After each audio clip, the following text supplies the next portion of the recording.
ಕಾಂಗ್ರೆಸ್ ಅವ್ರಿಗೆ ಸಾಮರ್ಥ್ಯ ಇಲ್ಲ, ಒಂದು ನಿಮಿಷ ಧೈರ್ಯ ಇಲ್ಲ, ಅವ್ರು ಮಾತಾಡಕ್ಕೆ ಬಂದಿಲ್ಲ. ಮತ್ತೆ ನಾನೇ ಹೇಳಿದೆ ಕುಮಾರಣ್ಣ ಅವರು ಹೇಳಿಕೆ ಅದನ್ನ ನೀವು ಮತ್ತೆ ಹೇಳಿದ್ರೆ ಹೆಂಗೆ? ಸಮರ್ಥಿಸಲು ಶಕ್ತಿ ಇಲ್ಲ ಕಾಂಗ್ರೆಸ್. ಎರಡೇ ನಿಮಿಷ ಇಂಟರಪ್ಷನ್ ಬೇಡ.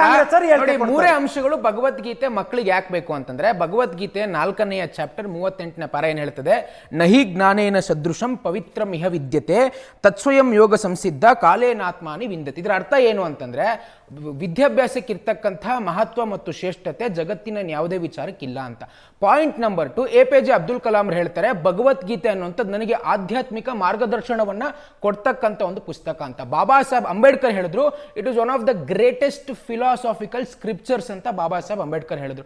ಪಾಯಿಂಟ್ ನಂಬರ್ 3, ಸುಮಾರು 80 ಭಾಷೆಗಳಲ್ಲಿ ತರ್ಜುಮೆ ಆಗಿರ್ತಕ್ಕಂಥ ಗೀತೆ 110 ದೇಶಗಳಿಗೆ ಹೋಗ್ತಕ್ಕಂಥದ್ದು. ಇಡೀ ಜಾಗತಿಕ ಮಟ್ಟದಲ್ಲಿ ಇವತ್ತು ಜಾಗತಿಕ ಎಲ್ಲಾ ಜನರು, ಮುಸಲ್ಮಾನರು, ಕ್ರೈಸ್ತರು ಭಗವದ್ಗೀತೆಯ ಸಾರಾಂಶವನ್ನ ಒಪ್ಕೊಳ್ತಾ ಇದ್ದಾರೆ, ಕೃಷ್ಣನ ಸಂದೇಶವನ್ನು ಒಪ್ಕೊಳ್ತದೆ.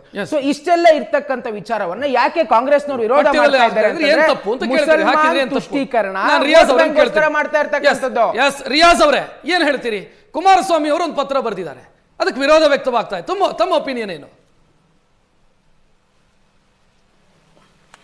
ಕುಮಾರಸ್ವಾಮಿ ಅವರು ಈಗ ಏನಾಗಿದ್ದಾರೆ ಅಂದ್ರೆ, ಬಿಜೆಪಿಗೆ ಮೈತ್ರಿ ಆದ್ಮೇಲೆ ಬಿಜೆಪಿಯಲ್ಲಿ ಫುಲ್ ಟೈಮ್ ಪಾಲಿಟಿಕ್ಸ್. ಅದೇ ರೀತಿ ಈಗ ಅವರು ನಾನು ಶಾಶ್ವತವಾಗಿ ಅಧಿಕಾರದಲ್ಲಿ ಇರ್ಬೇಕಂದ್ರೆ ಇಂಥವೆಲ್ಲ ತರಬೇಕು, ಹಾಗಾಗಿ ಅಧಿಕಾರದಲ್ಲಿ ಇರಬೇಕು ಅನ್ನೋ ಉದ್ದೇಶಕ್ಕೋಸ್ಕರ ಈ ಮಾತನಾಡಿದ್ದಾರೆ. ಆದ್ರೆ ಅದೇ ಇವರೇ ಕುಮಾರಸ್ವಾಮಿ ಮುಂಚೆನೆ ನೀವೇ ಹೇಳಿದಿರ ಈಗ ಯಾವ ರೀತಿ ಮಾತಾಡಿದಾರೆ ಅಂತ ಹೇಳಿ.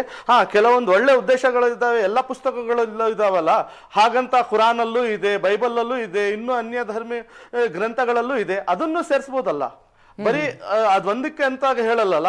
ಇವತ್ತು ನಮ್ಮ ಎಜುಕೇಶನ್ ಸಿಸ್ಟಮ್ ಏನಾಗಿದೆ ಅಂತ ನೋಡ್ಬೇಕಾದ್ರೆ ಚೈನಾ ಹೋಗಿ ನೋಡ್ಬೇಕಾಗಿದೆ ಇವತ್ತು. ಯಾಕಂದ್ರೆ ಇವತ್ತು ನಮ್ಮ ಭಗವದ್ಗೀತೆ ಯಾಕೆ ಬೇಡ ಅಂತ ಹೇಳ್ತೀರಿ? 6ನೇ ತರಗತಿಯವರಿಗೆ ಎಲೆಕ್ಟ್ರಿಕ್ ಭಗವದ್ಗೀತೆಯನ್ನ ಪಠ್ಯದಲ್ಲಿ ಯಾಕೆ ಸೇರಿಸಬಾರದು? ಅವ್ರು ಅಧಿಕಾರದಲ್ಲಿದ್ದಾರೆ, ತರಲಿ.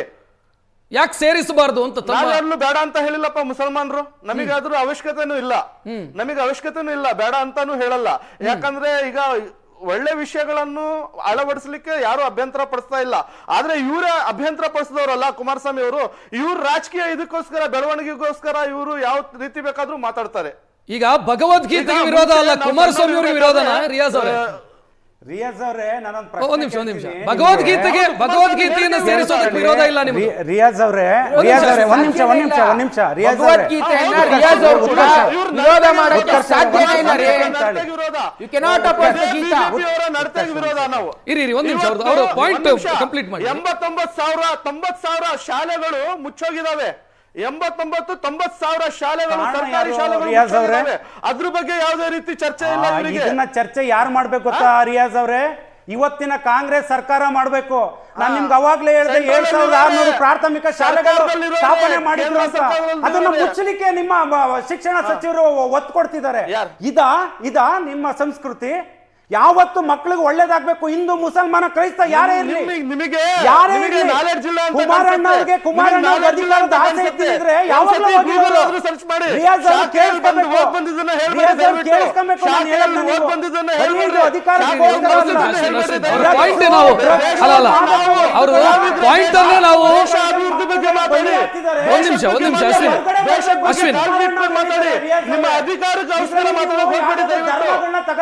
ಅಶ್ವಿನ್, ಇಲ್ಲಿ ರಿಯಾಜ್ ಅವ್ರದ್ದು ಆಯಾಮ ಬೇರೆ ಇದೆ. ಒಂದ್ ನಿಮಿಷ ರಿಯಾಜ್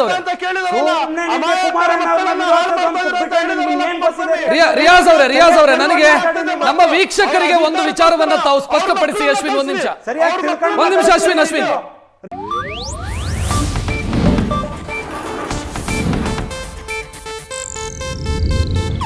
ಇದು ಏಷ್ಯಾನೆಟ್ ನ್ಯೂಸ್ ನೆಟ್ವರ್ಕ್ ಪ್ರಸ್ತುತಿ.